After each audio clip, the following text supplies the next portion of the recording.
On a tous déjà ressenti ça, n'est-ce pas? Cette petite intuition fuyante mais hyper persistante. Vous savez, avant même que la personne en face n'ait fini sa phrase, il y a quelque chose au fond de nous qui crie qu'il y a un décalage. Une petite voix qui nous souffle que l'autre cache ses vraies intentions derrière un masque social absolument parfait. C'est un phénomène fascinant. Et aujourd'hui, dans cette analyse, on va décortiquer cette dynamique pour comprendre ce qui se joue réellement en coulisses. Alors pourquoi est-ce qu'on capte souvent qu'un truc cloche en plein milieu d'une discussion? Eh bien, ça touche au cœur de notre fonctionnement instinctif. Ce ressenti, c'est pas de la paranoïa ou l'imagination, c'est juste notre instinct qui intercepte des signaux minuscules. Bien sûr, on croise tous des gens qui portent leur masque tellement bien qu'ils en oublient eux-mêmes qu'ils jouent un rôle. Mais la vérité, elle finit toujours par fuiter. Un regard, un geste automatique, un silence inhabituel. Le corps parle, toujours. Il suffit juste d'apprendre à lire ces signaux silencieux. Allez, on rentre dans le vif du sujet. Il faut savoir qu'on est par nature de très mauvais menteurs. Même les individus les plus froids laissent échapper des indices. Pourquoi? Parce que notre cerveau fait tourner deux programmes en même temps, littéralement. D'un côté, on a la fameuse performance sociale, l'histoire bien polie qu'on sert au public, et de l'autre, le sentiment réel, brut, ce qu'on ressent au fond de nos tripes. Et le truc, c'est que ces deux programmes n'arrêtent pas de se rentrer dedans, ce qui crée des mini-fissures dans le masque. C'est exactement ces éclairs de vérité qu'on va repérer.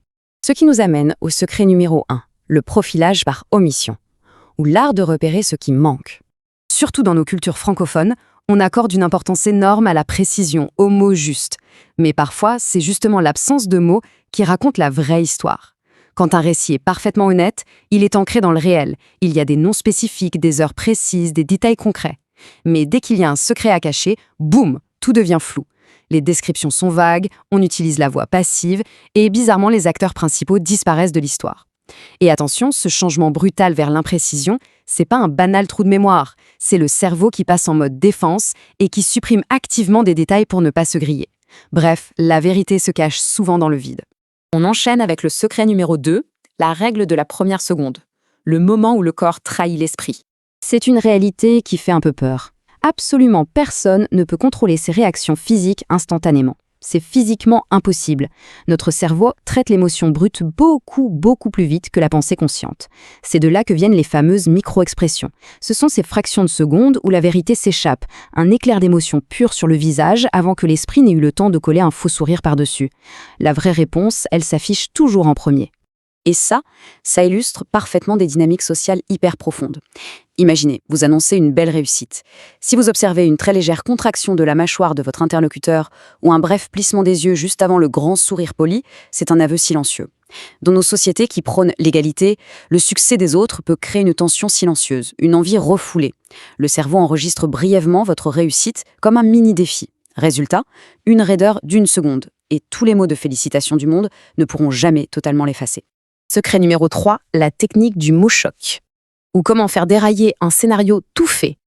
Alors, comment on fait face à quelqu'un qui est un acteur né, qui maîtrise son masque à la perfection? Eh bien, parfois, il faut tester activement sa performance. C'est une technique super utilisée chez les négociateurs de haut vol et c'est redoutable. Le principe est simple. On discute normalement, de tout et de rien. Puis d'un coup, on lâche une affirmation totalement inattendue, voire un peu déstabilisante. Le contenu du mot importe peu, le but c'est la rupture. Ça force l'autre à sortir de son script mental. Ça provoque un vrai bug. Et c'est dans ce court instant de flottement qu'il faut ouvrir grand les yeux. Les réactions immédiates vont absolument tout vous dire.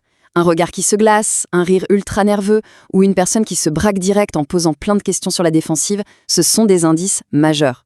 Dans un monde où on veut toujours avoir l'air cohérent et intellectuellement en contrôle, se crisper face à l'imprévu, c'est très souvent le signe de non-dit ou de crainte cachée. À l'inverse, quelqu'un qui n'a absolument rien à se reprocher sera juste sincèrement étonné ou affichera un véritable détachement. Ce qui nous amène au secret numéro 4. Le test de la propriété. C'est le test ultime. C'est sans doute l'indicateur le plus sous-estimé qu'on ait, mais c'est le test parfait pour voir la vraie nature de quelqu'un quand il pense que personne regarde. Le respect, ça ne se jauge pas qu'aux belles paroles, ça se lit dans la matière. Les objets qu'on prête, comme un livre qu'on adore, ou même l'accès à notre espace personnel, c'est pas juste du matériel, c'est hyper symbolique. Ce sont des extensions directes de nous-mêmes et de la confiance qu'on accorde aux autres. Donc, le point crucial, c'est ça. C'est hyper facile de prendre soin de ses propres affaires, on a un intérêt direct. Mais regardez comment la personne traite vos affaires. Rendre un objet abîmé, corner les pages d'un livre ou utiliser l'espace d'un autre avec négligence, ça montre au fond que l'individu valorise uniquement ce qu'il peut tirer de la situation, sans aucun égard pour la relation elle-même. À l'inverse, manipuler les objets d'autrui avec une grande délicatesse, c'est une immense marque de respect. Les petits gestes du quotidien hurlent la vérité. Et maintenant, on aborde le basculement philosophique. On passe de la simple tactique à la sagesse. Bon, on a vu les techniques, c'est très clinique tout ça, mais il faut se poser 2 minutes et ralentir le rythme. La vraie révélation de cette analyse, elle est existentielle. En réalité, la plupart des gens ne sont pas des manipulateurs machiavéliques. Ils essaient juste de survivre émotionnellement avec leur masque. Et très souvent, avant même de mentir aux autres, ils se mentent d'abord à eux-mêmes pour que leur réalité soit plus supportable. C'est exactement ce que des philosophes comme Sartre, avec le concept de mauvaise foi, ou Montaigne nous expliquaient. L'enjeu n'est pas de juger la malhonnêteté des autres, mais de se demander si on est soi-même capable de voir les gens pour ce qu'ils sont vraiment. Et c'est un point absolument crucial. Comprendre la psychologie humaine de manière aussi pointue ne doit pas faire de nous des cyniques amers. Pas du tout. Il s'agit d'atteindre une forme de lucidité bienveillante. Être un observateur lucide, ça permet d'avancer dans le monde en sécurité, de créer des relations authentiques, tout en acceptant que l'humain, c'est plein de failles et de contradictions. C'est ça, la véritable sagesse. Au final, maîtriser tout ça change complètement notre vision des interactions sociales. On capte très vite que la personne la plus bruyante de la pièce n'est presque jamais celle qui a le vrai pouvoir.